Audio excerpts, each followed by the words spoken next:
Continuous Flow provides continuous auxiliary flow to many of the attachments that can be paired with your cat, skid steer, or compact track loader. Things like mulching heads, cold planers, trenchers, brooms, just to name a few.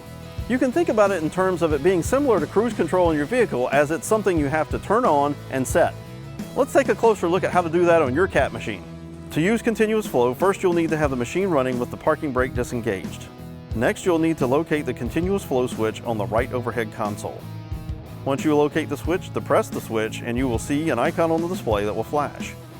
When the icon is flashing, it tells you that you are in Continuous Flow Ready mode.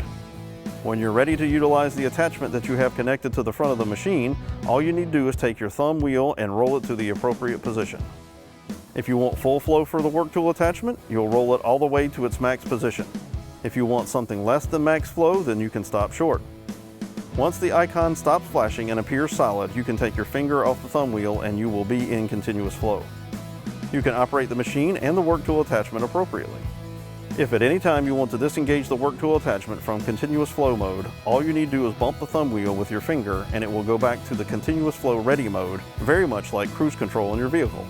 If you'd like to learn more about cat skid steer and compact track loaders, or the features that these machines have to offer, please check us out on YouTube or contact your local cat dealer today.